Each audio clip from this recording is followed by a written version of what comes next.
I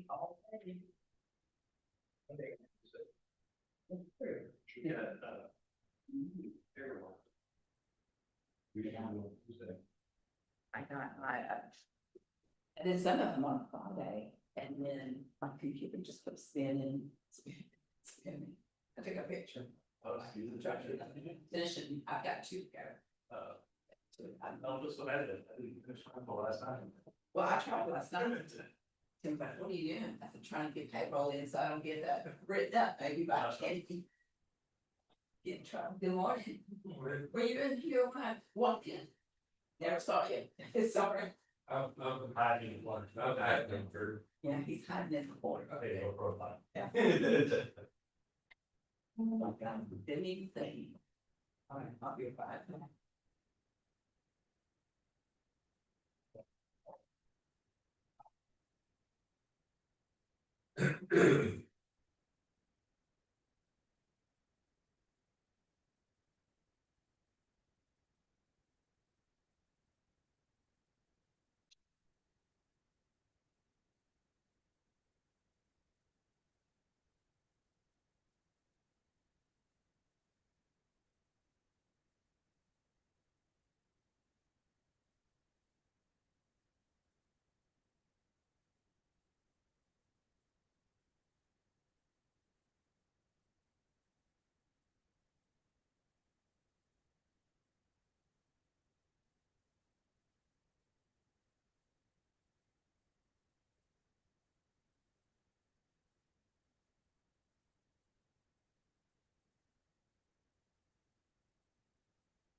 Good morning. Owen? Good morning, sir. Good morning. How are you? All right. Are you here to do a presentation? Never. Okay. What time or on? Where? Yeah. Okay. Well, we'll start first thing. I've got the DPS coming about 9:15, 9:30. Okay. I'm over in Karen. Yes, I know. How are you doing? Soil and water conservation here. You bet. Yeah. We talked on the phone and Sure.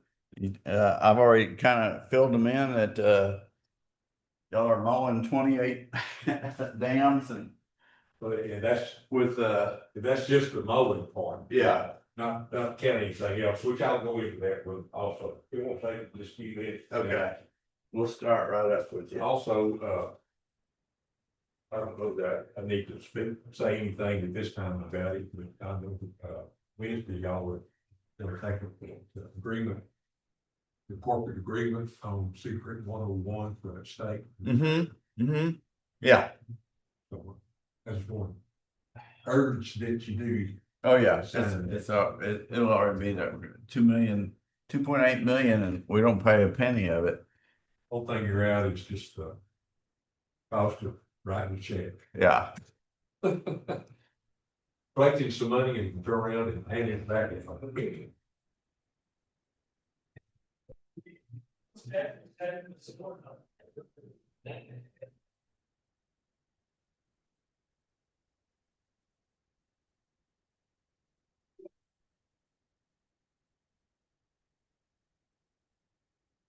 You thought you had it by yourself, didn't you?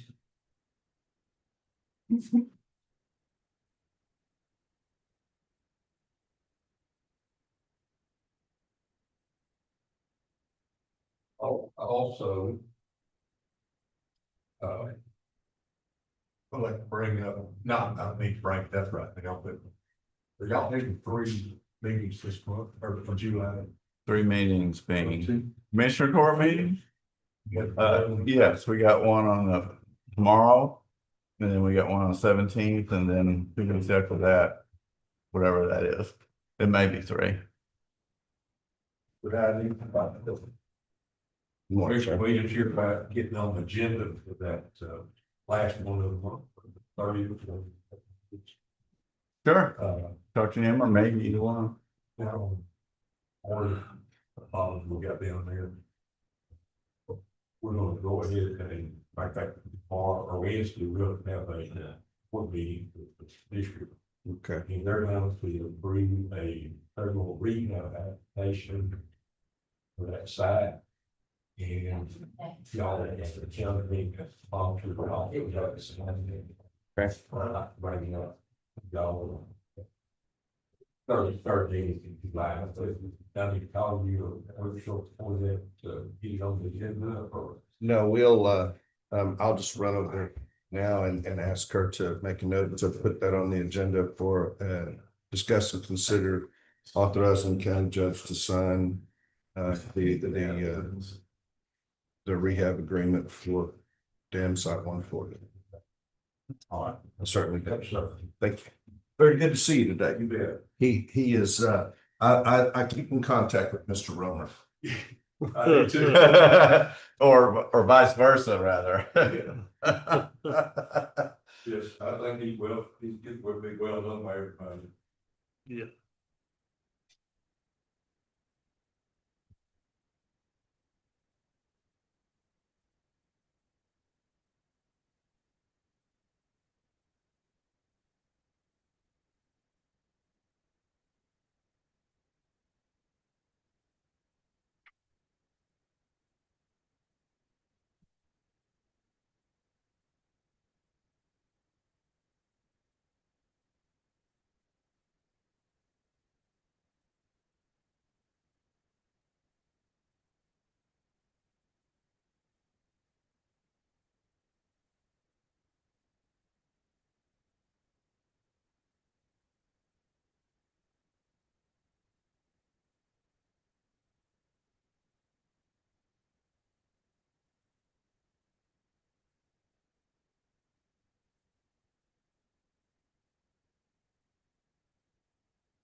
I think that costs citizens.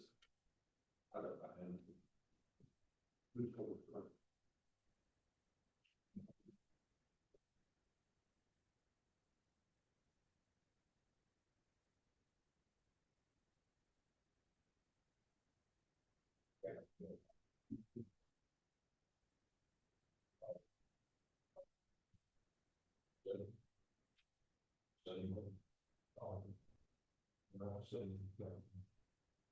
You got,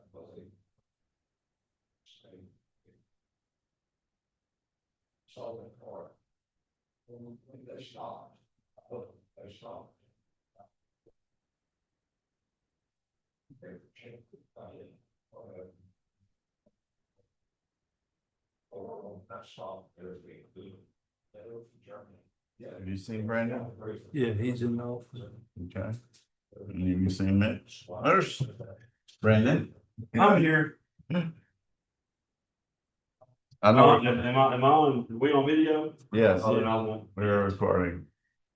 Insurance claims. Well, I'm sure your mind is off in preparing for your? No, I had a water pipe busted in my house, Mhm. so I have no water. I'm leaving, and I'm fixing to have to, I guess, have my whole house destroyed with a jackhammer. So Is it pier and beam or slab? it's a 4 foot slab, three or 4 foot slab, Mm. double rebar. Wow. Yeah, it's not gonna be good.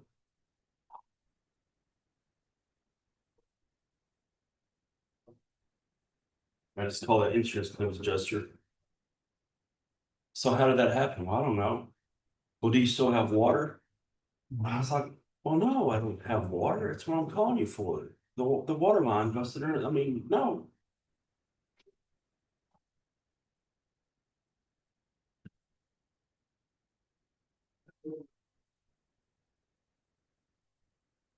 Sorry. Is Mitch here? Anybody see Mitch? Nope. He's not here. He said he had important things to do today. I'm just joking. He didn't say anything. I haven't talked to him. I haven't talked to him.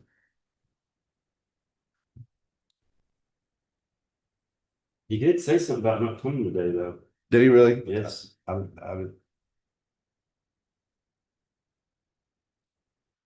prefer when he's here. Absolutely. Get All right, this is 9:05. We will start our budget workshop on Monday, June the 30th.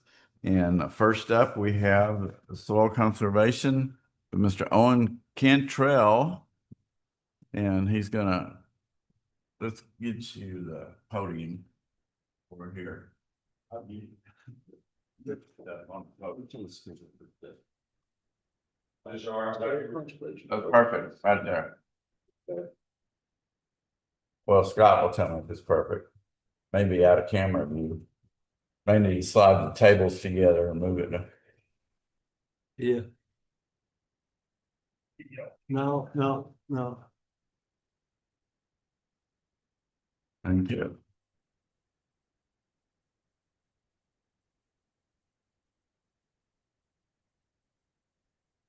Thank you. What I'm gonna talk y'all about is the maintenance that we do on the conservation dams. And there are, Tell us what your job title is and okay, what. my name is Owen Cantrell. I'm the district technician for Kaufman Van Zandt Soil Water Conservation District.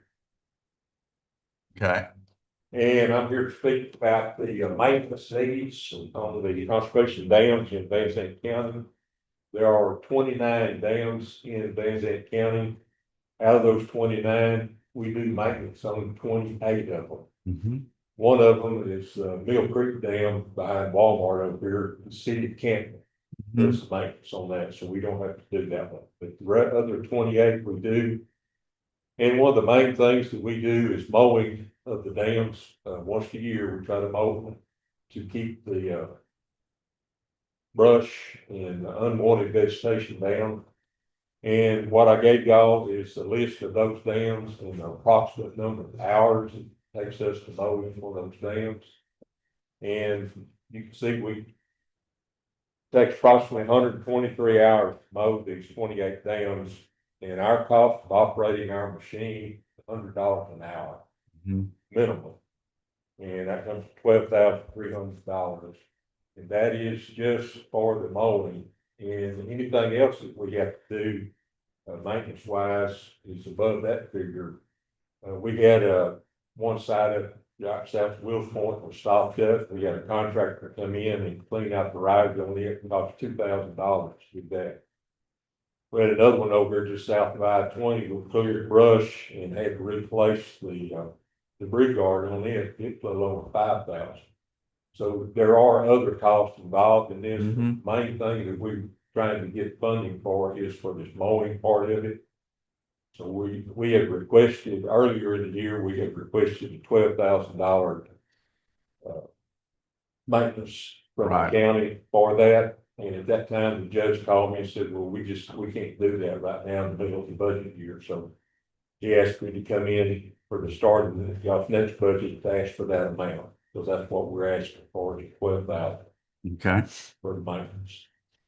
And the other items you talked about had to be done, the grill, the guard cleaned out, replaced, whatever. Who pays for that?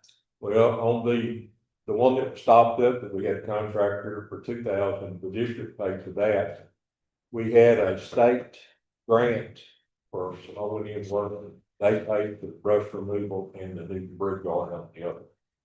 But the state money is iffy. We never know when we can get it and when we can't. And this legislative session, we were hoping to get a lot more money through the state, but that didn't happen. They'd asked for 150 million statewide, they got 25. Hmm. So that kind of cut us back on that. Well, does all this water go to Cedar Creek Lake? Yes, So we well, have, everything except Mill Creek. so we have to pay for the upkeep of all these dams, yet Dallas gets all the water, Fort Worth. or Fort Worth. Well, they're not the only ones with water out there. But these lakes, this is called the Cedar Creek watershed. These necessarily are not tied to the water supply for that lake. These are flood control and sediment capture dams. They're designed for flood control, which flood control, if you notice, nearly every one of these dams, there is a road, either a county or state road right below these dams, and they were there to protect those bridges and roads that are below them. Now we're getting more and more development below these dams, and if they weren't there, we would have a lot more flooding problems than what we do here in the county. Who's responsible for inspecting the dams and making sure they're structurally sound? The high hazard dams are inspected by TCEQ, and they are on a 5-year term. Every 5 years, they do an inspection on them.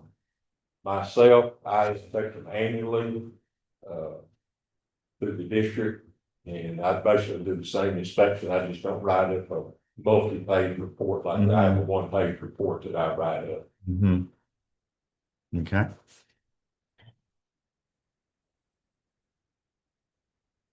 So that would go into your, you don't have this in your budget. Sir, You don't have this in your budget. We budgeted, I put 12,000 in. Let me see if I've got it. I don't know if I don't think so. I didn't submit it, but this current fiscal year, you had 6,000. Yeah. We had requested 12. You just had it up there, Judge.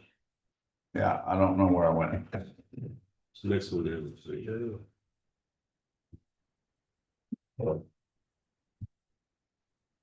Right there it is. Yeah, Is that it? there it is. So we need to put. This is 6-12-3. Right. Is everybody good with that? I think we have a choice. No. Because they lost money last year. If that's what you've been doing, so. Well, this, if that, 12,000, you're still on, you're not just barely $400 a site. Mm-hmm.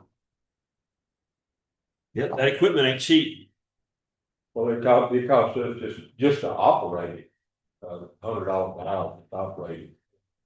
You go buying any other equipment, y'all know what equipment costs. You have to pay me more than $100 an hour to go mow one of them dams.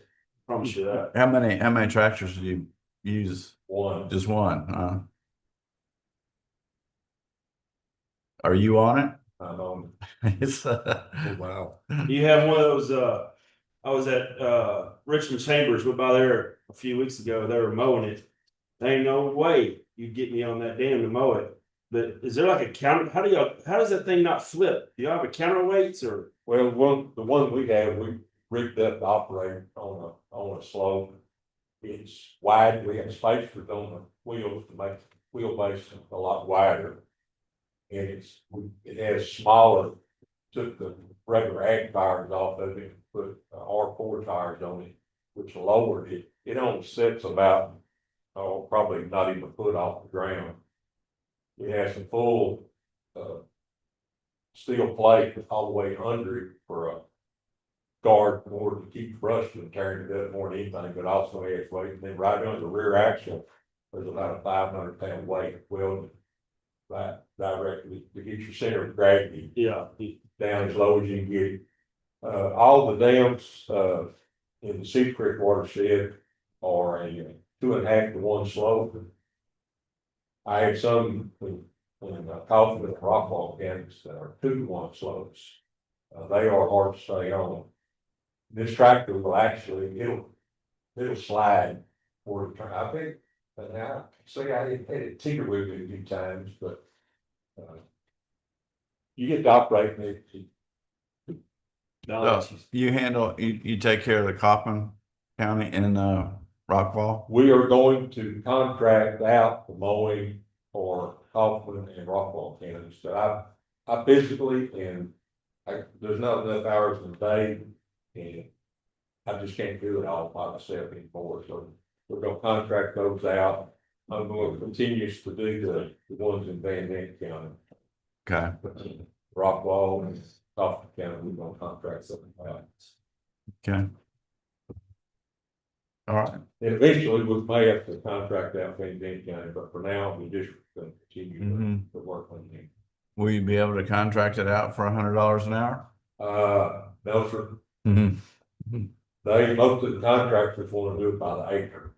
Mm-hmm. And so far, the cheapest, we have found is $90 up to $175 an acre. And with the rig I have, I can mow about 2 acres an hour.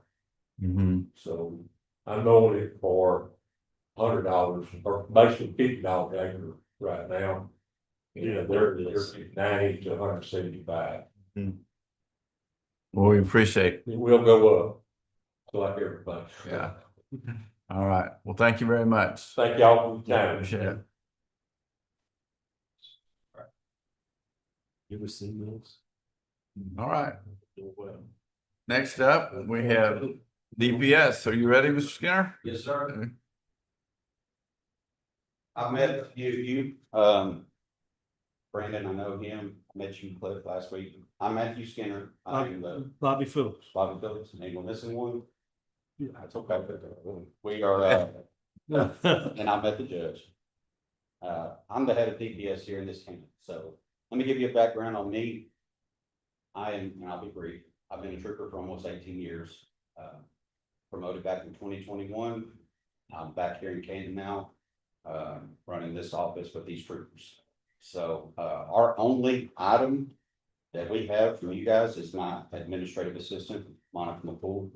And I'm here to sing her praises, because without her, ouch, it would be bad. Anyway, I started as a trooper here in 2008, and when I came here, we had 2 administrative assistants in the county budget for supplies, office supplies, you name it. It was a really good partnership. Long before any of you sat in the chair that you were in. So things changed, obviously. Budgets got tight before y'all took office. Things changed, rightfully so. She is our one item that we have left, and I would like to take care of her. And the reason that I would like to take care of her is if my troopers are in the office, we're ineffective, plain and simple. If they're out on the road, you see the black and whites on the road, we're doing our jobs. We're making the highway safer, we're deterring criminal activity, we're deterring crashes. Even when we do have crashes, they're the ones that are working, right? So they're invaluable to this county. They're all stationed here, they all work here. The caveat to that is we also work for the state, right? So we do go to the border, we do go to the Capitol, we do go to the cities for rides if they need help. We are the ones that the state reaches out to. So other than that, they are here. Their families are here. My family's here. We all live, we work here. If you look on the expense that y'all gave to me, you can see that her salary is pretty much the budget that we had. Ah. And I'm good with that. We don't need, I don't want to ask for anything else this year at all, other than to take care of her. Mhm. What she does is 9 jobs in one, pretty much. She takes care of me. She takes care of all the other troopers as well. That's 9 different case reports. Think of how many arrests these troopers make, how many tickets they write, how many PC affidavits she does. It's all for all of us. It's not just me. She does everything in that office. She's also the maintenance facilitator in that office as well. So if something goes wrong, if you go to our office, we just have the parking lot strike. That's all her. She facilitates that through Garland and our regional office. So she wears a lot of hats in that office. She doesn't just answer the phone and sell a crash report. She also does public information requests, which means anytime anybody wants something for a crash, an arrest, she's got to download videos. She's got to do all that clerical work, not just for me. I have 8 troopers in there right now. So that's 8 different requests. She does that all day, every day. Just an invaluable asset to us. The number that I wrote on that is what I think she should be compensated for, because it's important to retain somebody that's trained. Mhm. She's trained. She took Miss Cindy's job. If y'all don't know Miss Cindy Burton, she was there for 20-something years. And she replaced her, and she has done a phenomenal job. My own personal experience, I was a sergeant in Odessa, Big Spring, Brenham, Terrell, right next door, Mhm. Athens, right south of us, and now Canton. She's the best one I've seen so far. Mhm. Kaufman has 2 administrative assistants. Athens has 2 administrative assistants, all county paid, county employees. She does, I don't want to speak bad, but she does more than all of them combined. Mhm. And I really have been impressed with her, Mhm. her work. Anyway, That's Monica is your Monica McCool, yes. McCoy, yes. If you don't have this, I think I turned this in. I got it right here. Okay. This is, and again, Corporal Fagley's here with me. He's my right-hand man. They reached out to all the precincts. And they said, hey, what kind of business are we doing? Like who do y'all get more tickets from? How many tickets do you get from whoever? If you look, precinct 1, 2, and 3, and 4, the majority of it's DPS. And the only reason I bring this up is because that's actually a down hit for us. I know those are big numbers at the bottom and the total's kind of big, but we were going to the border that year. So the resources that we had here, they were very limited. We only had 1 trooper back. The rest of us were at the border. Mhm. Now that we're not going to the border, I expect that to increase Mhm. quite a bit substantially. So that's the kind of productivity that my troopers can do if they're not in the office. If they don't have to do clerical work, they don't have to do any administrative tasks that she does already. Mhm. That's what we can expect more of that. Those are straight from us. Those are from the JPs. I didn't make it up. You can call the JPs. They're there in their books and their records. That's what we do. That's what my troopers are capable of doing. But we can't do that if I have to say, hey, you need to come in the office. I need you to do this right here. Mhm. And you think of times 9. We are getting, I think I told you, Judge, we are getting 3 more troopers in September, possibly a 4th. So our This county? in this county. Yes, sir. So we will have 11 full-time troopers, possibly a 12. They're still working on legislative session just ended, so they're trying to increase our numbers on interstate counties as well. So that's more work for her, which she doesn't mind. Look, she is a rock star. She's not afraid of it. I just want to take care of her so we can retain somebody like that. Because if she doesn't, if I had to replace her today, I don't even think about that. Mhm. That means more paperwork for those guys and for me, when we could be up doing that. She So- actually came from JP too. Yes, she did. She did. She's been a county employee a good while. So I've been really impressed with her. And like I said, I have that experience of working with other admins and other offices. When I promoted, you got to go where the opening is in the state of Texas. And that's why my journey was around the whole state. She's the best. And I think she deserves to be treated best. So I will open it up for any questions that you guys have. if you unsure about any numbers, if you're unsure about any expense items or whatever, but I would just hope that I can take care of her so she can stay. Okay. Well, I'm gonna recommend, she's currently rated as a clerk and at the 37.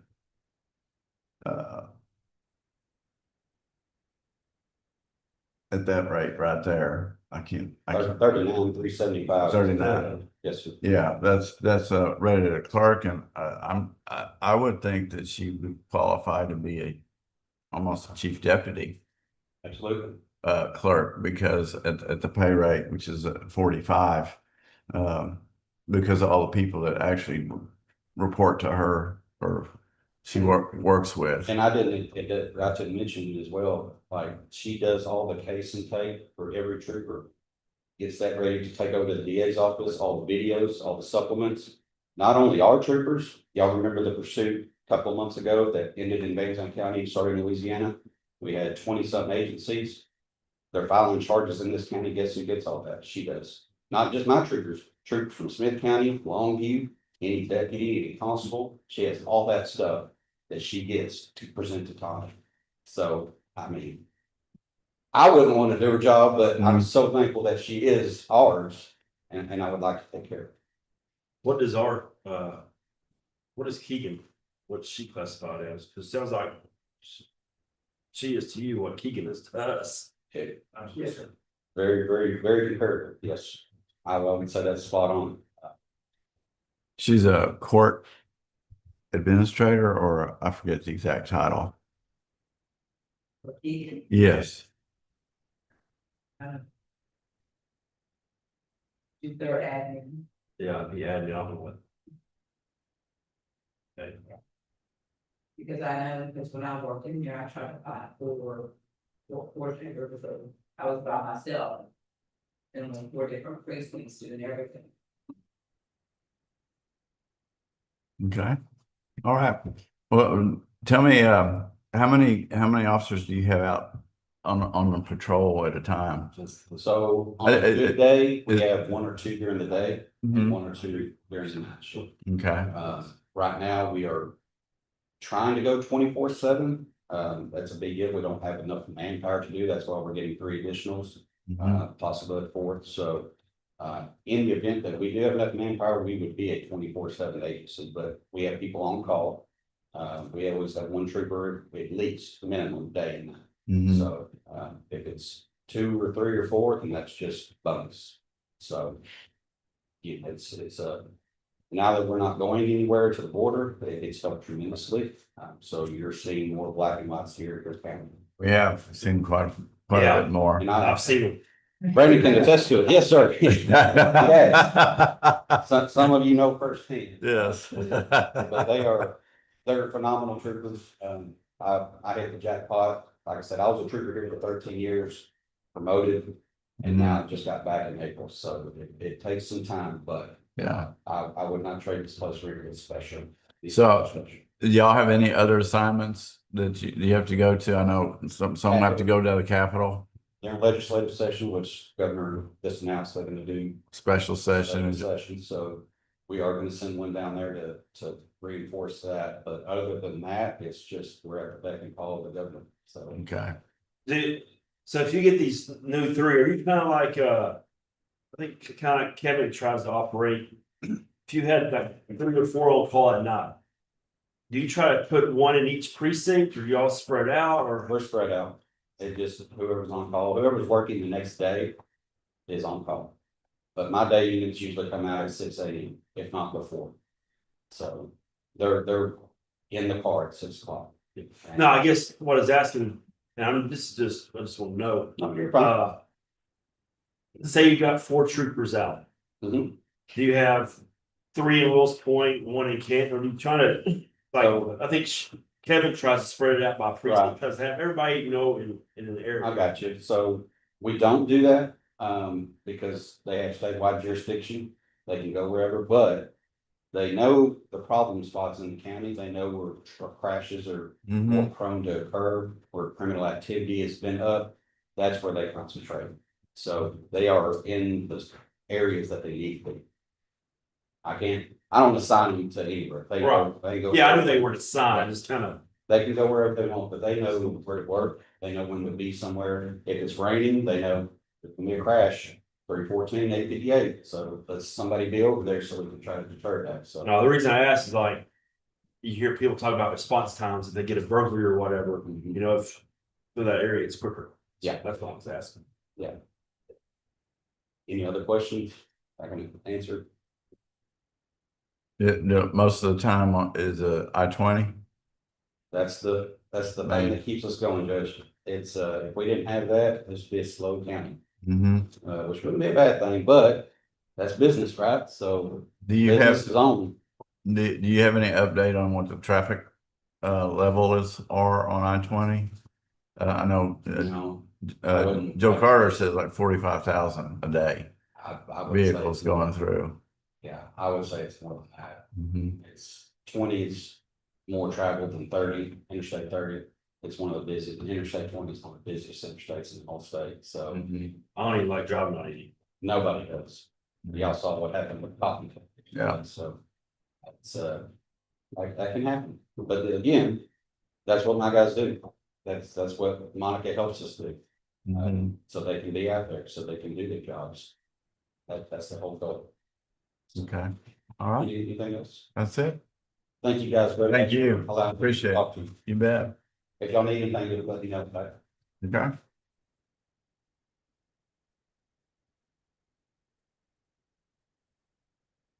All right, we don't have any scheduled until the DA at 10. Text her.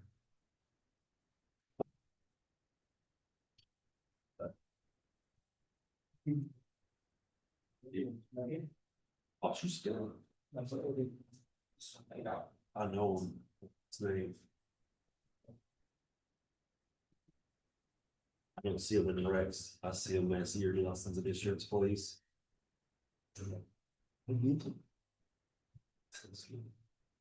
I just bought my truck. Just for the truck.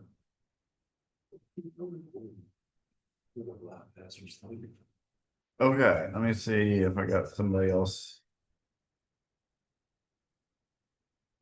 that we can talk about or talk. Sure. Some talk about. See the passenger side.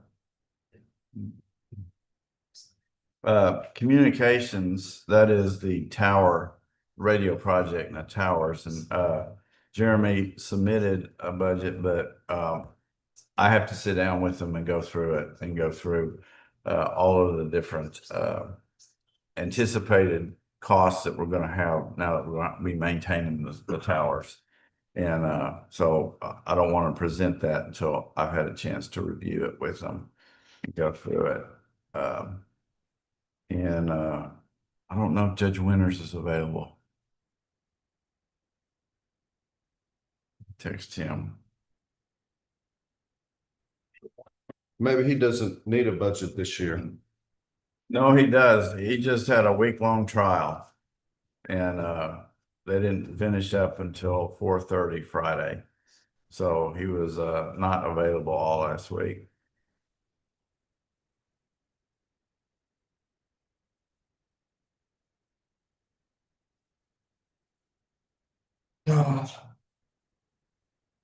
Fifth. You didn't ask DPS about space. Not really concerned about whether they have space. Oh. God.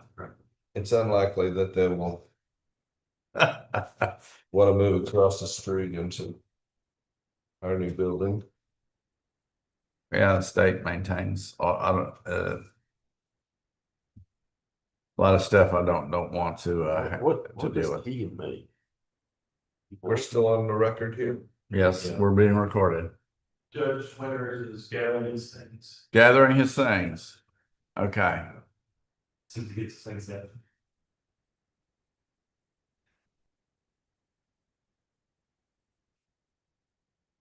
Yeah. Well, I said you just had to gather your things. Here you are. Here we are. Have done, we'll travel. Okay,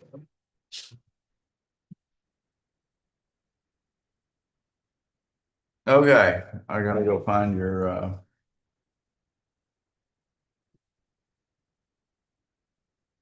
and which court is it you're with?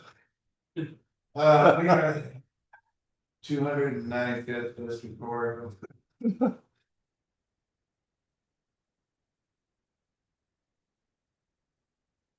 Wrong way. It's up top somewhere. Yeah. With 445, that helps. Oh, yes, absolutely.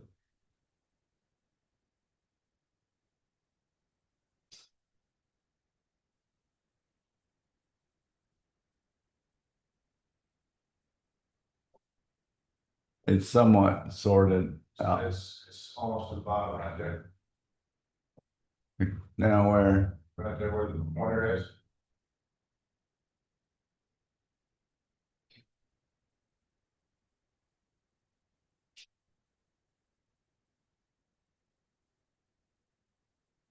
all right. You want, Oh, we're waiting on, you're, anybody else? oh, I guess we're waiting on, Bobby to get back.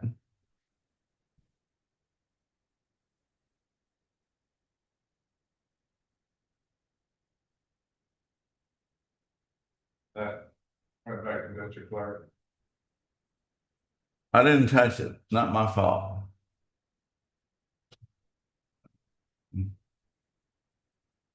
Maybe I scrolled too far. I did.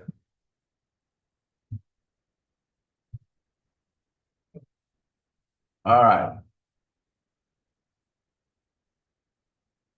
You wanna go through it? Sure. You're good, you're good on, you good on your personnel? So, I didn't put any numbers on personnel. I assume that since there was this equalization within the last few years, making the coordinators equal and having some sort of tie with that, just to a level with clerks, that whatever you did for them would be universal, so I didn't touch that. I did make a note at the time that, the worksheets were due, there had been some legislation, going forward, that bounced back and forth between all sorts of different scenarios with judicial salary.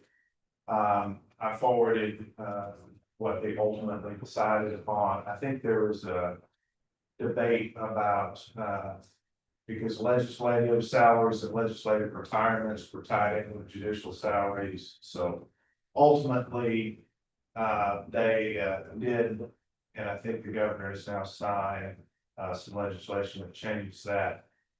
It is going to affect the current budget year because those increases go into effect September 1. Our budget, of course, starts October 1.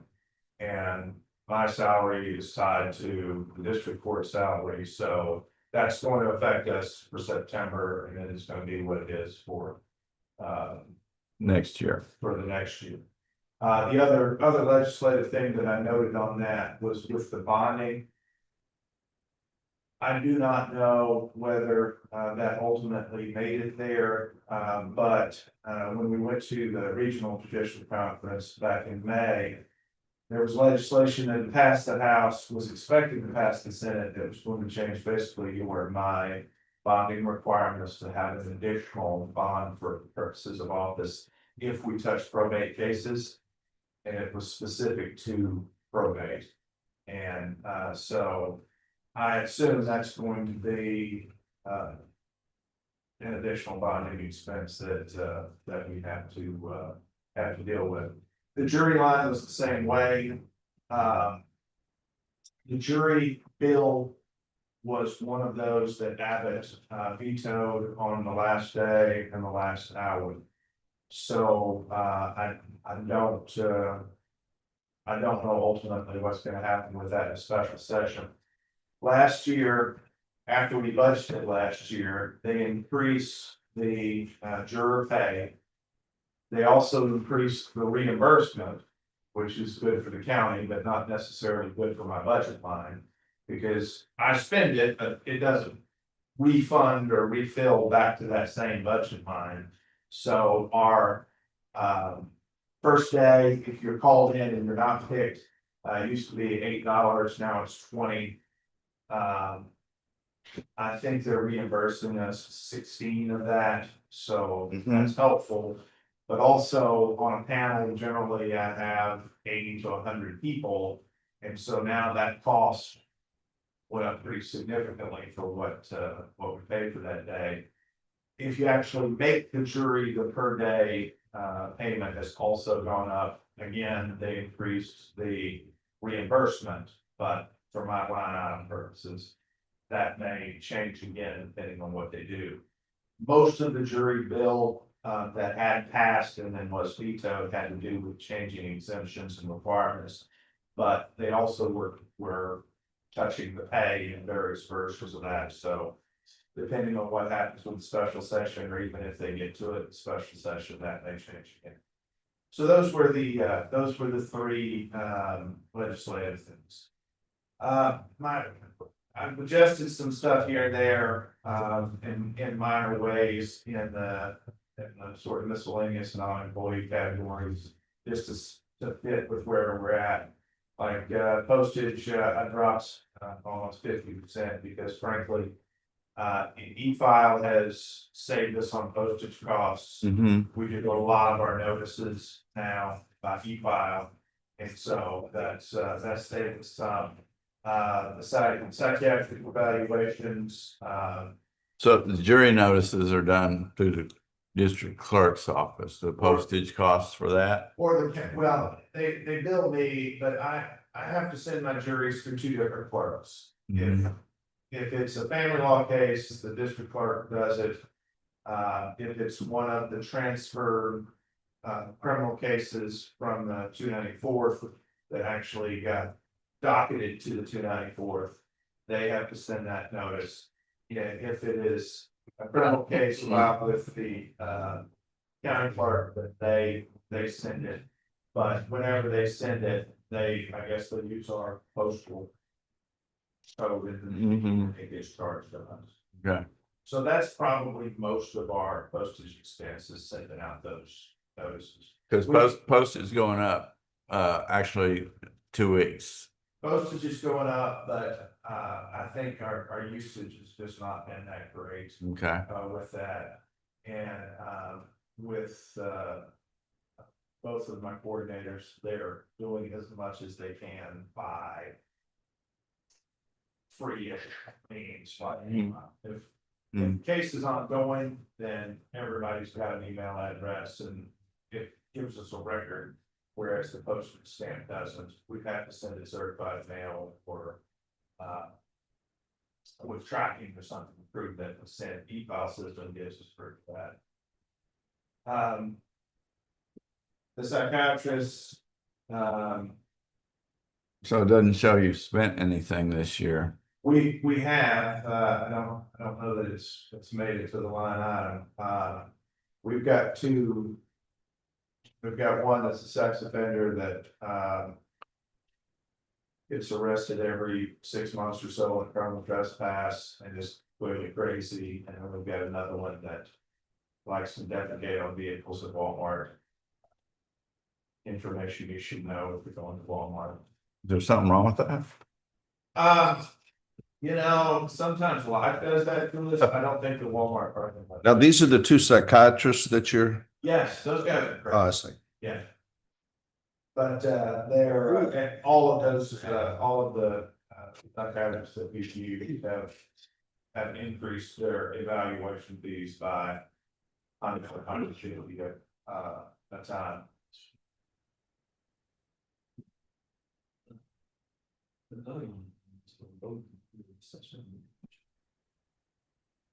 Right. Psychiatrist. Yeah, exactly. I see us staying over budget. All right, So maybe that's. Okay. in Miami. Translators, OCA has helped us significantly with the translator. I think the only translation fees that we've had to pay this year were for two criminal defendants that were deaf. So we had to bring in a sign language interpreter, which, believe it or not, Benton County has one that was in, Ben Weaver. Really? Very, very nice lady, and, so that saves any of the Tyler ones would charge us a per mile fee to come. Wow. Would charge us hourly from the time that they leave Tyler to come here, so. That, OCA, has telephone translators available. And most of ours, frankly, are Spanish language, but, we'll schedule them 2 or 3 times.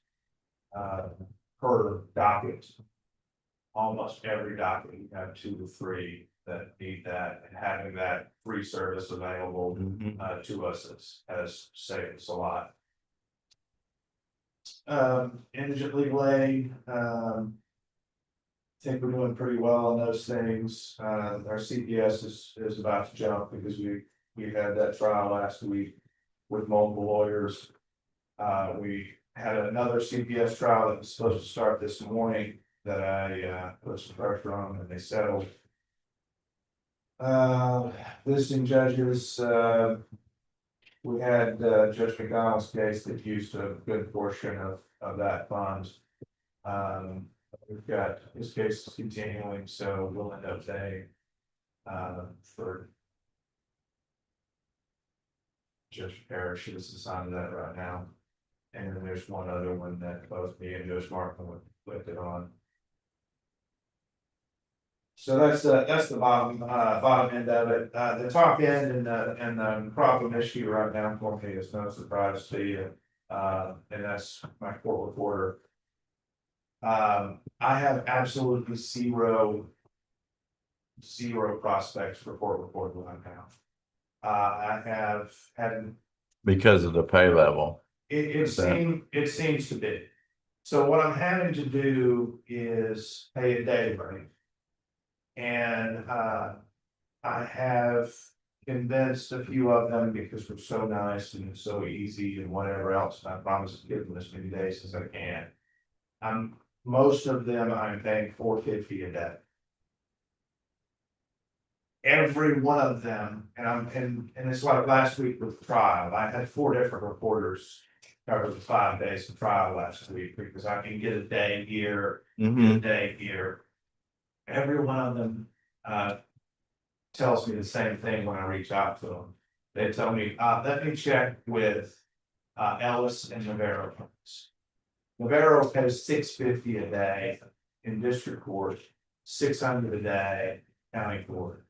And so they'll gladly make the extra drive over there for $150 to $200 a day. Smith County, they fired one of their court reporters. I tried to hire her because losing that job sort of makes you damaged goods in the community, and she got fired over something that wasn't. It would be a concern for Smith County. That would be a concern for us. It was very specific to the environment that exists over the course there. We talked for a good bit of time until it got to the numbers, and it would have been about a $30,000 pay cut for her to come here. Smith County, I think they filled it now, but they had a position open as a backup report. They call them a rover, but if one of the court reporters that are regularly assigned to one of the courts is out sick or on vacation or whatever, this person just exists as a backup. They have no full-time position for a court. They just go as needed, and that position was $102,000 a year. We are, I think, at $84,000. So, the way, for those of you who may not have experience with the reporter, the way the reporters are paid is for taking down the record. But then if somebody actually wants to receive it, they get paid what I would call a translation fee from changing it from shorthand to an actual transcript. And some of these reporters, if you're in a busy court, they could easily be making 200,000 a year, maybe 250,000 a year. If it's a very, very active problem. CPS reporters, they tend to get a premium as well. Our rules, like this case that we ended last week. If a CPS case, ends in termination of a parent's parental rights, they get a expedited appeal. So their appeal goes, it's supposed to be the record's ready to go in 10 days instead of 30. In a regular case, 30, but 30 doesn't mean 30 because they'll give you another 30-day extension or a 60-day extension. They don't do that on termination cases. They treat it kind of like they do death penalty cases where it's hurry. So if I ended up paying a day rate and we took off 2 weeks a year, the day rate would be $22.50 a week, which was basically what the take home pay was for my reporter that retired. If I paid that over a 50-week year, that's $112,500, and that would just absolutely obliterate what I've got budgeted right now for employees.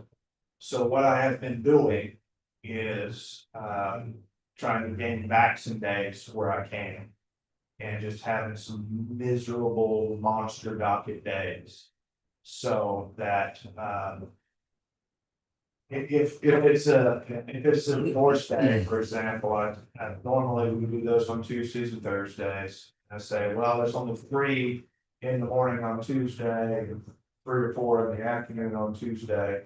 We're not going to do that. Instead, we'll pile them all on Thursday and just have this massive day on Thursday to try to save that $450 fee, because I'm trying to get it where when I transfer, at least for the interim, when I transfer from my employee line for the amount that wasn't being paid, anticipated paid to the court reporter line, that at least I'm making up a little bit of that by having days where I'm not paying the fee. Does that make sense? It's been a miserable thing to add on to my staff to try to do that. You're having to adjust your whole schedule just to accommodate a day reporter. We're having to adjust everything. And the lawyers get upset about it because they get used to a certain schedule, and they tell their clients, well, yeah, we can go over on 2nd, 4th, Tuesday and Thursday, because that's the way it's been since 2019. And when they go, no, that day's not available because I don't have a reporter. So that's a problem. I know Judge Mark listed with you sometime last week. He's got a little bit different situation with his reporter. There's a statute that I suspect he's going to be in the way where he needs to hire somebody sent to. He has begged and pleaded with Congress Stella to stay a good long time. And I suspect at some point she's going to be ready to retire, just like Becky was for me. The district court has a very specific statute that binds them that says that they cannot pay a replacement reporter more than they pay the outgoing reporter. So if she were to retire this week, he would be in a pickle about being able to find somebody because he couldn't pay somebody new. Of course, it's not fair to Estella either. Or, okay, your replacements get paid more than you were. That's a little insulting. But he also wouldn't be able to go, well, we only pay, I think she's 85 or 86. We only pay that right now. And we can't offer you more than that. So these folks that say, well, I'll drive 30 miles over here and get a job with benefits at Smith County that pays over 100, or I'll drive to Henderson County and get a job that pays over 100, or I'll just do it as a day labor job, work when I want to, and I can still make 112. He's going to be in a position, if he doesn't increase her pay, where he'll have a hard time hiring someone else. I can't find where that statute has been duplicated, for statutory, county courts. Or where it's been applied, but, either way, we're both gonna be in the same position for that, at least until they get. But your court reporter and the district court reporter are the same level, right? Yes. That they should be making the same. Well, they're not, Stella, position makes a little bit more than mine does right now. It's not a lot, but it's similar, I think past commissioners courts have looked at it like they have with the judicial salaries. The statute says that, statutory county court judge can't make less than $1,000, below what the district court is making. So the positions in the past were kind of the same way. The initially, at least, the court gators were making about 1,000 a year less. The court reporters were making about 1,000 less. So I think it's in that $1,000-$1,500 right now. In difference of the two positions. What's the broad scope of what a court reporter does, and why are they so not very many of them? Why are they such in demand? So, they're in demand because there are, every legislature, we create more courts.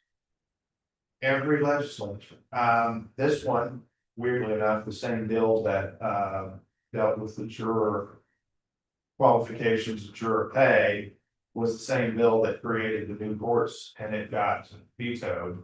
So they're gonna have to come back and fix that, because Harris County has only got 300 courts, they need 304 now. But more and more courts are being created, and less folks are going to school for it. Trinity Valley has a court reporters program. One of the ladies that fills in, that I haven't done and do a day job here, is the teacher for that program. They made a big push about it. They go, look, this is and honestly, it's a great job for younger folks to go into, because it's not a full college. You don't have to have a 4-year degree to get through it. You are immediately employable. You have a skill that can go anywhere, because those reporters do things like closed captioning for TV. They do legislature, any of the sessions, or they take testimony in any of the committee meetings. There are things beyond just regular trial courts that they do. But that program over there, despite all of that, right now has 5 people in it. They've got room for 45 people, but only 5 have signed up for it. So Is it a certificate program or a degree program? I think you get an associate's. I don't hold me to that. I think you actually do. So Just say, I may go to Trinity Valley. it's Ashley's girls. They were talking about what to do, and she had one that just graduated, one that won't be too long until they graduate, and Becky was telling them, here's a really viable option. It's a good job, it's a respectable job. It's a professional white collar sort of thing that just does, you don't take on the debt that a lot of kids are taking on in going to college right now. You can get employed quickly, and it's like I told them, you have a graduate that comes out of there, I'll hire him straight away. I looked at that, I read there's a court reporting school in Arlington. There's one in San Antonio. I reached out to all of them. You have a graduate, I'll take somebody who's their first job. We need somebody. And if you were coming out of school and you could go one place and make one salary and another place to make 30 or 40 more, you go to the other place. So, and the other part of that is, like I say, if you have a younger person that's in the way of trying to maximize their income, then they want to go to a court that's constantly having trials, because you constantly have trials, you constantly have appeals. In the appeals, they make more money on preparing those transcripts for appeal than they do in their regular job. My last reporter, was happy doing this because money wasn't the primary goal. Primary goal was to keep working and keep active. And at something that wasn't at a pace where when you leave the courtroom, you're going home and preparing records at night. You're going home on the weekend and spending the whole weekend. She wanted to be able to have a life. So, the other thing I hear a lot is, what about recording devices and AI and that sort of thing? I think at some point we'll get there. The technology just isn't there yet.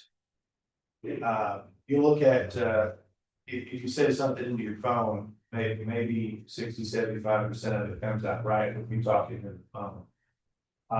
If we had something like we had last week where there's 85 people on the jury panel, you have 5 different lawyers, you have 6 different parties between parents and children and ad litem's. They asked the question in jury selection, who here has been involved with CPS? And 70 hands come up, and then they start talking.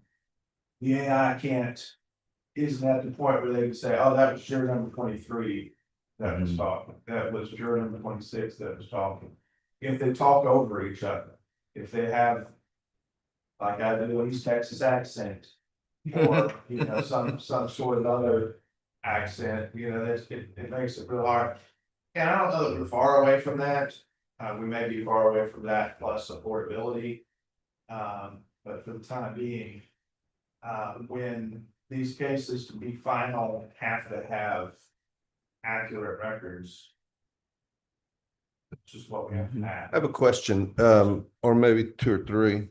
The first one is it possible for us to hire someone and sponsor them to Trinity Valley on a contract so that we can, so they come back out and give us a certain, amount of time? So I see the idea, but the government code requirements are going to have this, if I appoint someone, which is the nomenclature for the government code, if I appoint someone, they have to be licensed. So The commissioner's court could, could sponsor someone to go through and contract with them, and then you can appoint them later. yeah. Possibly.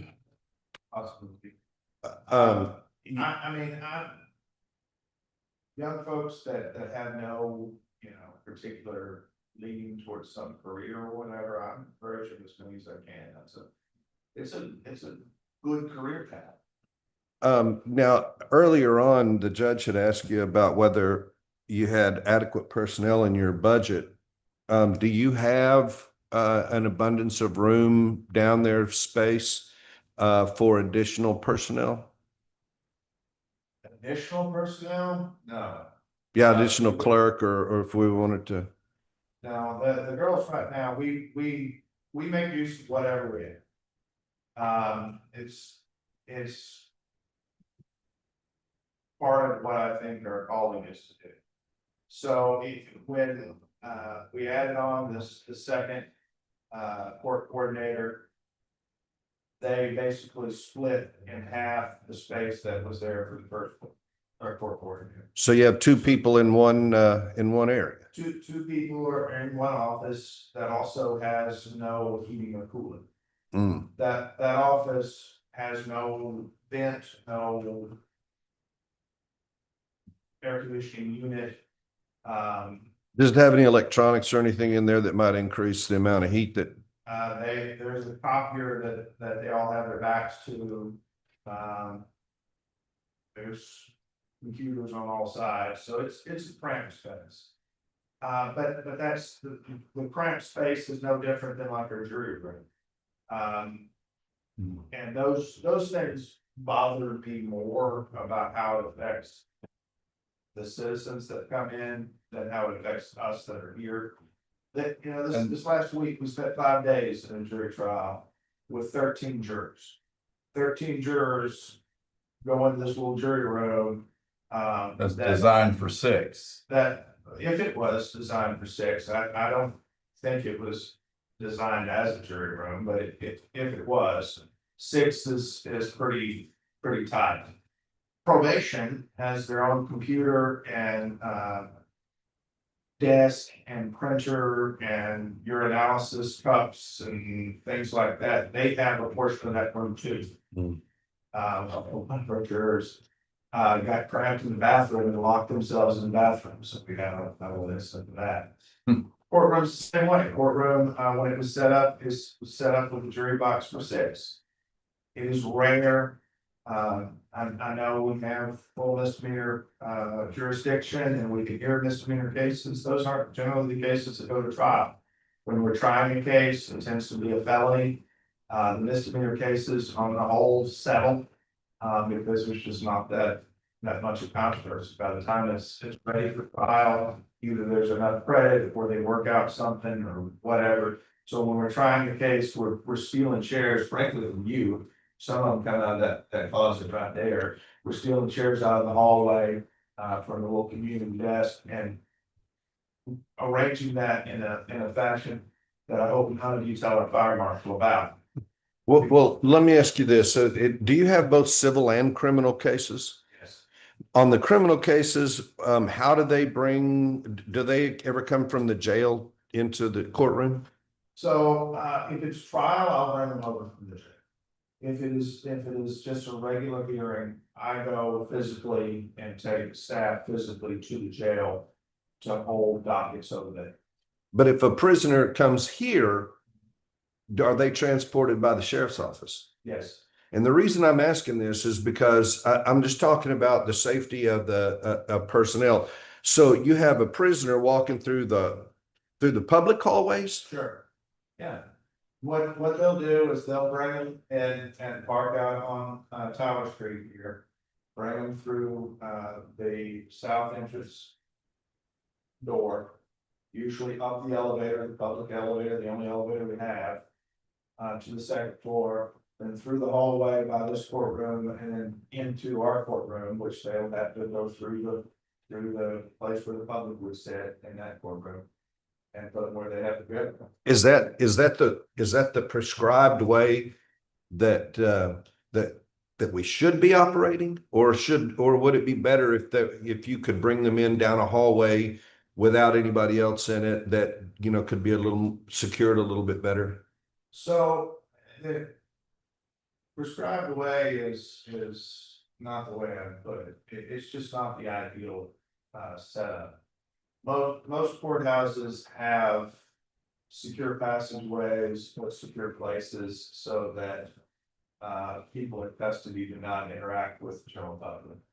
A lot of the reason that we go from here to the jail for those regular jail dockets is because in my time here, and mostly as a lawyer, I saw different incidents happen because of transporting inmates. They would, for example, walk through that driveway back there and take their handcuffs, which has a little nub on it, and just scratch the side of the car. Judge Strome's car got scratched more than a few times back then. There were instances where they would see folks connected with their cases in parking around the square, and there'd be shouting matches, cussing matches, threats, whatever. And sometimes it was, you know, your assumption is it's the person in custody that's the bad actor. Not always. Yeah. Sometimes it's people trying to get at the person in custody, and so there's a safety issue there. There's a transport issue. Because you know, if their sheriff's office has only a limited number of folks that do transport. And that transport is not just jail to courthouse, sometimes it's going to some other county or some other state to pick up somebody that was arrested there. Sometimes it's picking up folks from TBC or from other county jails that they're being housed in. And so putting that one transport person with a pile of inmates isn't safe for them either. On those days when you do your docket over at the jail, does a clerk go with you? Yes. That's required? It is not required, but our clerks have been very good about providing a deputy clerk because it makes the process much easier. And Probation also does the same thing. Yeah. Burns, make sure that one of her probation officers are there, so they can be involved and give anybody instructions if they're either coming off probation, going on probation. so these are all items that you have to include in your budget, I would Yes. suppose. Go over there, 2 different weeks there, and use the little, what they call the training room. This court has to be, we have an open courts provision in our Texas Constitution that says court's done in the daylight with the exception of some juvenile hearings and some mental health stuff. The public can always come and watch, and so we can't do that in the secure part of the jail because the public couldn't get back there to see those proceedings. We do it in that little front room. And frankly, we use folding chairs and plastic desks and whatever we gotta use to make it work. So in your opinion, would it be your opinion that, because I don't want to lead, I was accused of leading last week, but in your opinion, if we had an adequate budget for a county court at law and we had an adequate space here, it would actually increase the time, or it would actually decrease the amount of time that people spend, in process, because we could actually operate in a more systematic with a regular flow. Sure. Again, I view it as not so much an issue for me and staff. I view it more of an issue for general public. And the jury is the biggest example every time. It tears me up on jury day to have these people come down here, and it's usually somewhere on the order of 100 folks. And because of the setup that we have, I have to bring them into a super small room, force them in there together. We have folks on walkers, and we had a guy last Monday that had a portable oxygen machine and all of that. And then we have to go through what we have to go through, and then other proceedings can't be witnessed by it. So then I gotta kick them out in the hall. And there's 2 benches out here in the hallway for 100 people. So they're sitting on stairs, they're leaned up against walls. And in the meantime, there's 4 restroom stalls for all of them. It's things like that bother me about how it affects them. And you're right, the system gets streamlined in other places because they have better ways to manage that. What about parking? Never mind. In your opinion, the way the state and this county is growing, do you see the need for an additional court coming in the near future? I think it's coming at some point, yes. The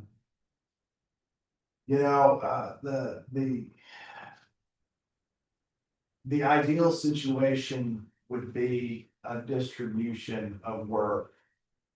So that there could be, and this is just my opinion, but where it could be a court that is just a trial that they operate full-time, trying and moving cases.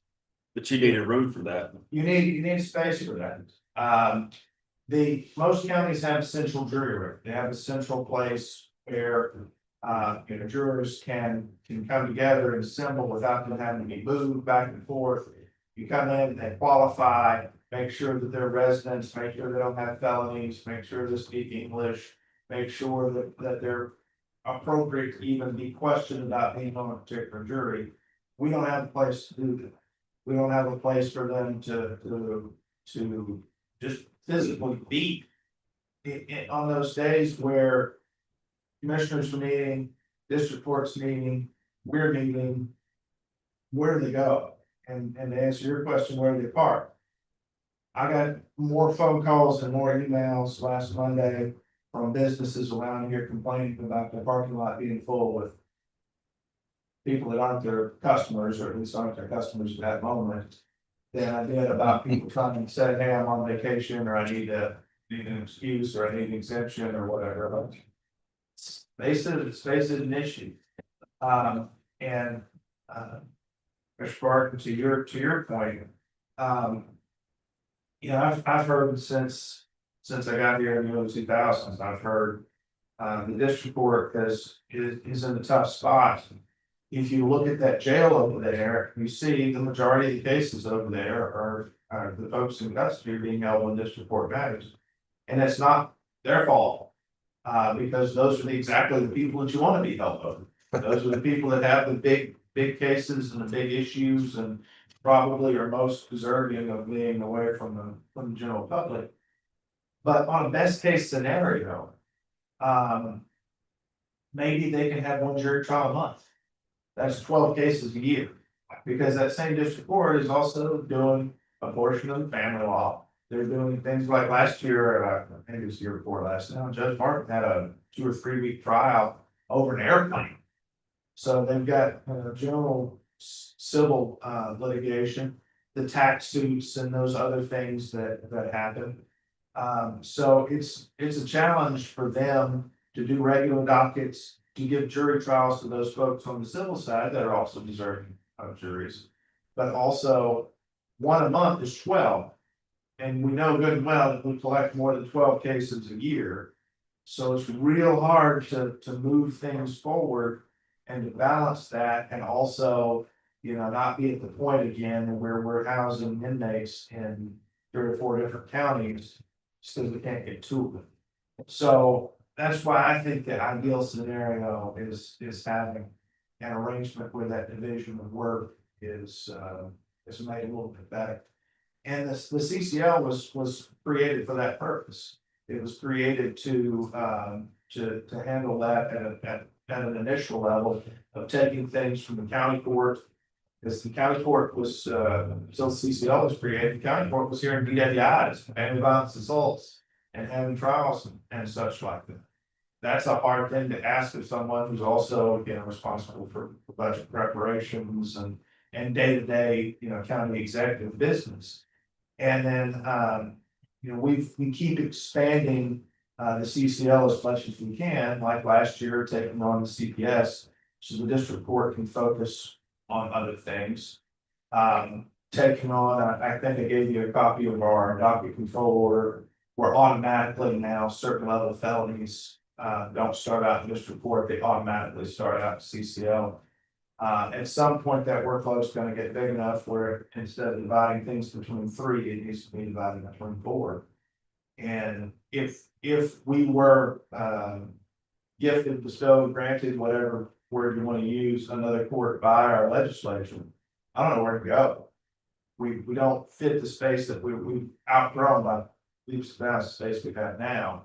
I don't know where we would put that, or the court staff, or the associated.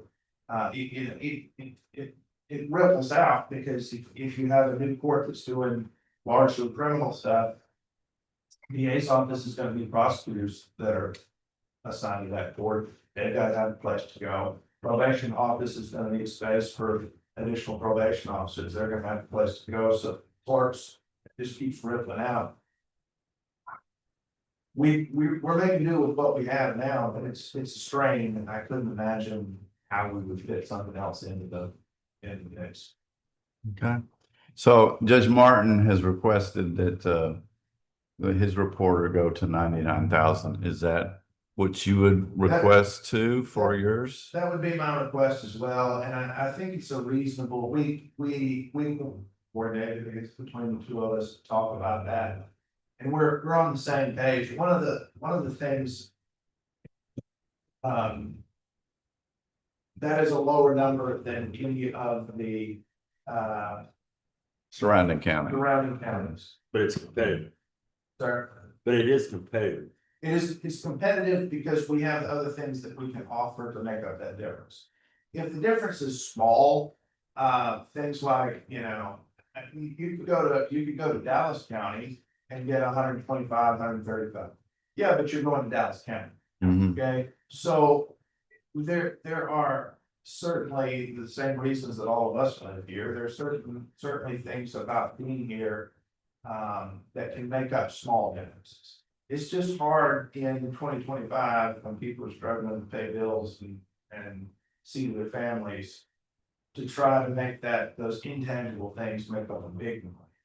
Mhm. So if we could get there, I think that it doesn't guarantee that we're gonna fill, but I think it certainly makes it competitive and certainly gives us options again. Mhm. To be able to find something.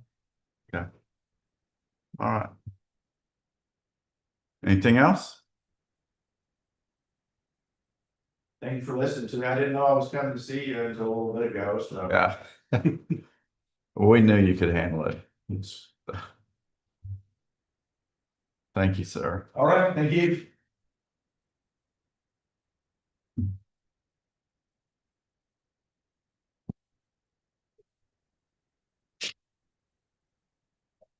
I have some more for you.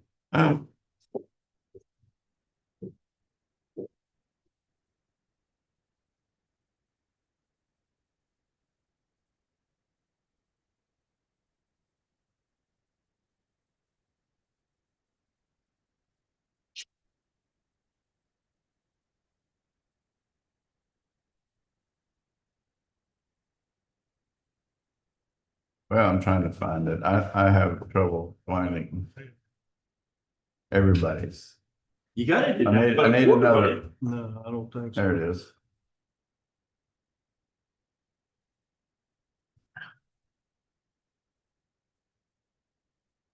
Let's see, did you submit any supplemental information? No.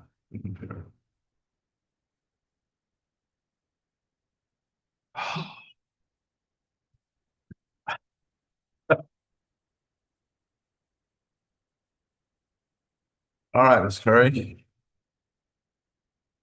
You're up. That is you. I believe. Let me, Yes, that's me. okay. The only thing unusual I asked for, well, let me pat myself on the back. For once in my life, I followed directions. I did not put anything in about employee raises. You know, I find out that other office holders and department heads did. Please don't think that means that I don't want to raise for my people. I think they're very The deserving. specific instructions were not to put anything in there. The court would determine that, so. That just shows, yes, you followed instructions and many others did not. Yes. The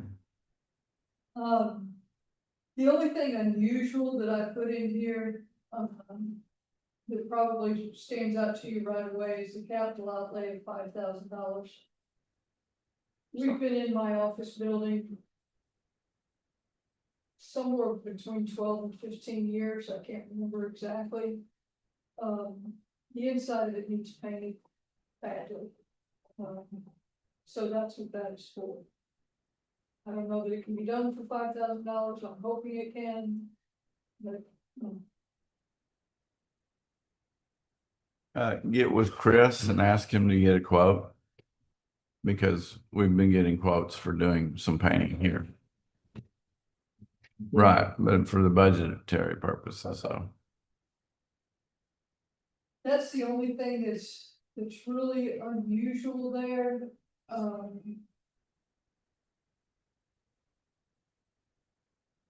Most of those numbers are right about the same as what they have been. I did ask for a new position, for a new lawyer position. I asked for $100,000 towards a new lawyer.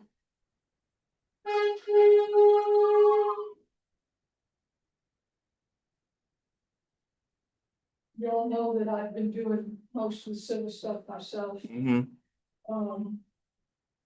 And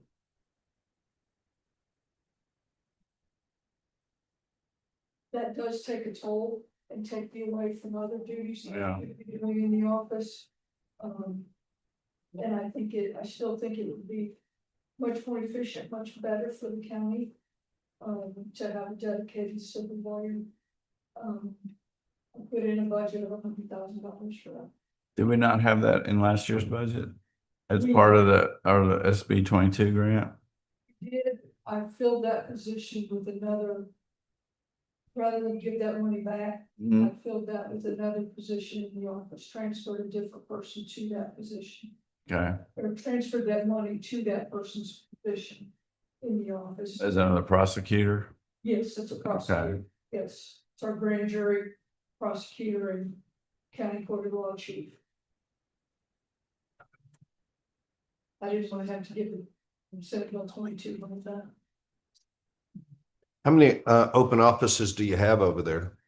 The open offices, do Unoccupied? I have a vacancy right now, so that is the only office that is open.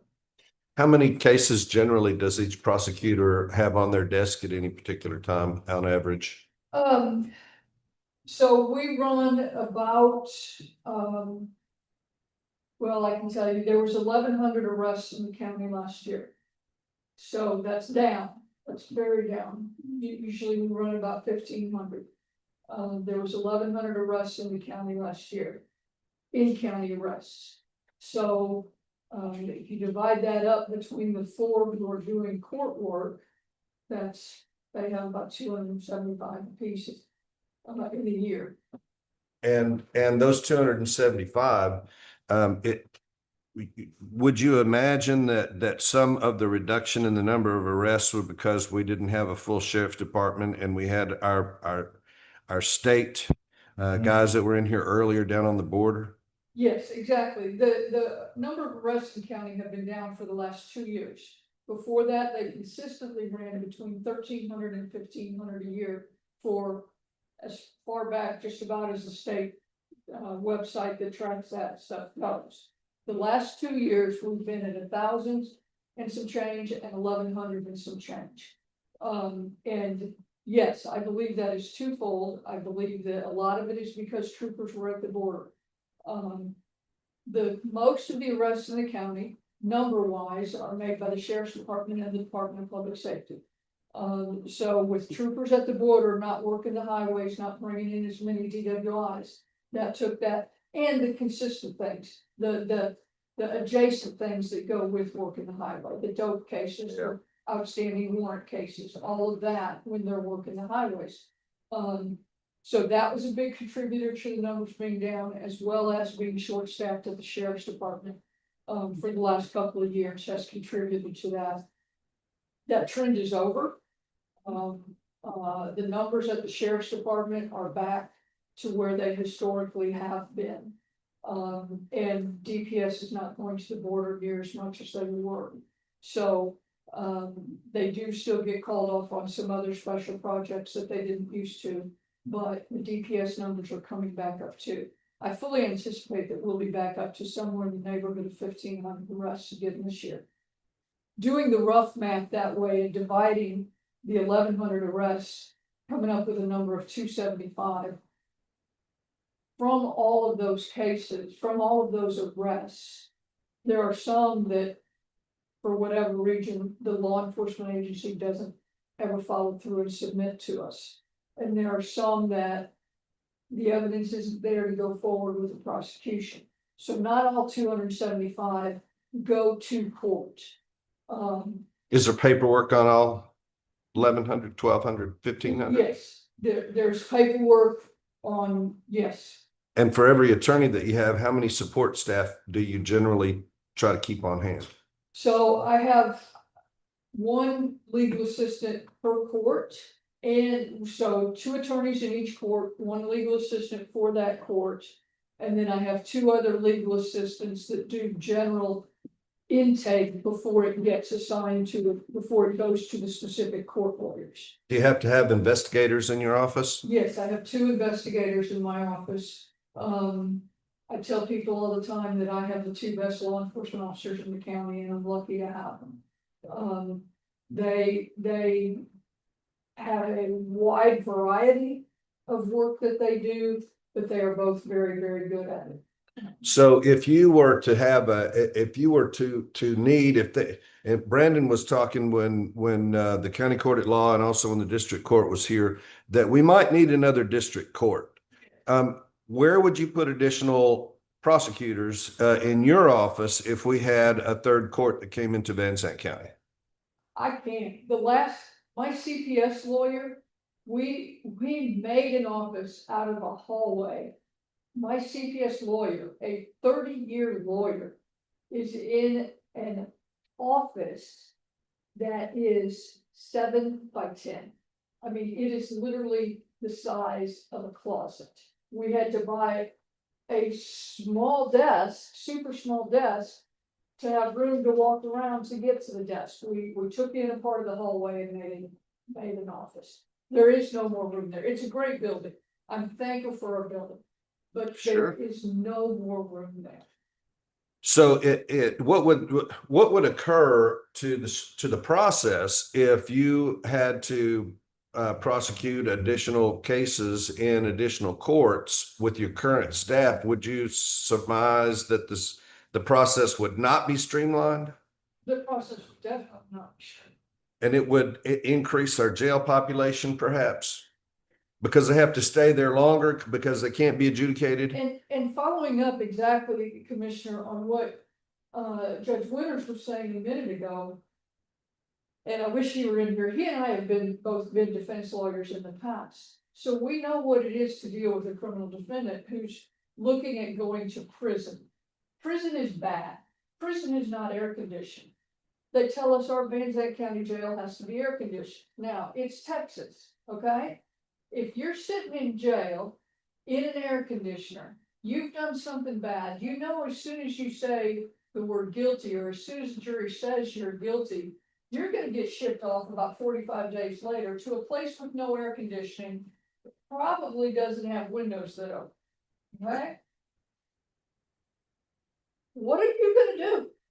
You're going to try to stay where you are as long as you can, right? And what Judge Winters told you, 12 criminal trials a year, is exactly right. So we run about 400 cases through the district court a year. 12 trials a year.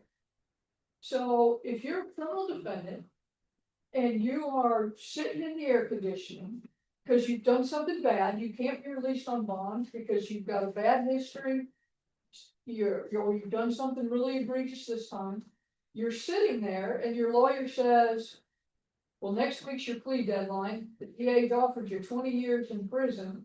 I think you should take that because they're gonna, at trial, you're gonna be found guilty and a jury's liable to give you more. People who commit crimes think about today. They're not long-term thinkers. They're immediacy thinkers. And they're like, okay, I can say yes to 20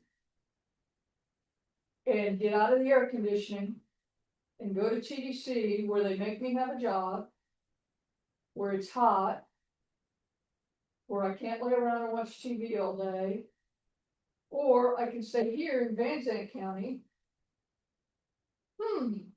Let's see. Yeah, no, Mr. Lawyer, I'm not doing that. I'll sit here for another year. Right now, we are setting jury trial. The next jury trial availability is March or April of next year. Yeah, I'll sit here another year. I'll sit here another year and take my chances. Every day, all day long. So you're right.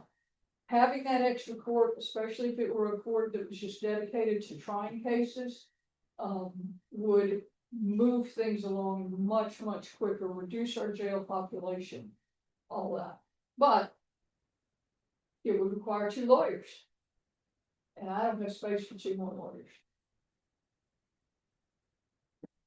So do you anticipate, with the influx of the population, that we'll have to add another court, and with that, you'll have to hire more staff? Yes, I'll need 2 lawyers and 1 legal assistant. And you have no room to add more staff?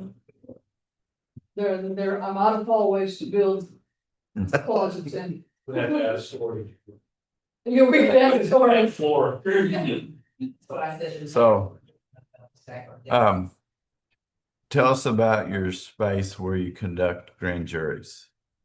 Yes, so, before I became DA, Judge Martin, when he was DA, entered into an interlocal agreement with the probation department to have grand jury in their training room. They have a room for classes for probationers that are required to take various classes. So we go over there, for grand jury. And the downside is that currently we have no workable Wi-Fi over there. We're a paperless office. We don't have paper files. And we have no workable Wi-Fi. For security reasons, probation, their internet is completely separate from the county system because technically they're a state office. So their internet people don't like us getting on because we're outsiders to them. The genealogy library offered us theirs, but coming through the wall, and I'm not sure what kind of security they have anyway, but coming through the wall, it won't operate our software. Because it is a large software system that, runs our case management, has all our data in it. The other thing about the grand jury room is it's very cramped. It's very, because it's used by probationers, it's just not ideal. But And you have 12 grand jurors, right? 12 grand jurors, yes, sir.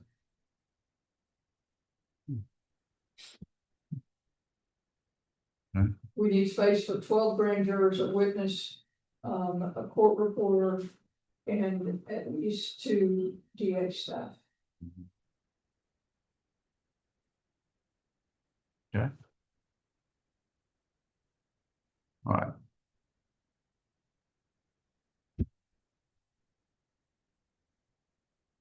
So, but in this budget, you're not asking, other than a civil lawyer, you're not asking for any additional No, staff. sir. I won't ask for additional criminal lawyers until we get approval for the report. And are any of your current staff 100% funded by the SB 22 grant? One is 100% funded by SB 22. Yes. Okay. Yes. Is that grant ongoing or will that be It's some? what's renewed for this year. Yes. Did- For the next 2 years. 2 years, I'm it's sorry. every 2 years, isn't it? Right. I think they would have DAs, a DA riot if they took that away now that they've given it to us. I don't see how they can get out of that because. It was $300 million. Affect the whole state. That's all the state is having to pay, $300 million for this SB 22. That's just mere pittance. You got the So, whole state okay. right.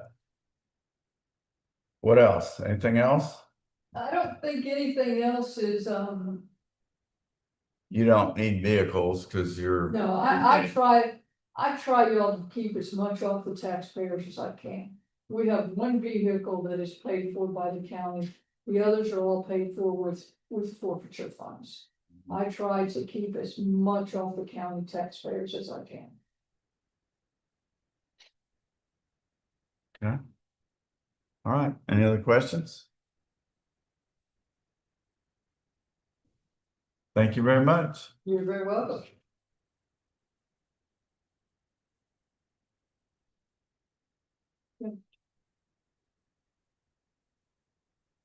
What? Are we on YouTube? Yes, we are being recorded. So. All right. Are there any other, I don't know that we have any other major departments to discuss. There's some like the, like I said, the communications that I need to do more work on before we talk about it. And there's the ARPA grant, which actually is nothing to budget there. It's just we've already got it budgeted. So, We but kind of need to see the numbers before we go through anything else, don't we? right, that's the idea behind it. Waiting till the 20. Well, we have to wait till the 25th to get the certified values, but that won't even tell us the numbers that we will get. We'll have to make our own projections on those numbers, on what the tax rates are gonna be until which I had it in the deal when it was certified, so. Okay, August 1st is the date the appraisal district submits the appraisal roll and certifies an estimate for the collection rate for the current year. So, we'll meet on the 29th, I think 29th and, 28th to 29th of July. And we'll have, and this is good because it gives, me and the auditor's office time to put together the budget, because we're creating it in Excel, with the numbers that we've got, and it's a laborious process. And so, it'll give us plenty of time to get that done and have some final numbers. And, I plan to show each department and what their 25 budget was and what their 26 budget total increase. Go through there. Okay? If there's no other departments or questions that we want to discuss, then I will conclude this meeting today at, what time is that? 10:40, 10 close to 10:40. Thank you very much. 9 o'clock in the morning. Yes, 9 o'clock. I have to go get my big truck. And then we have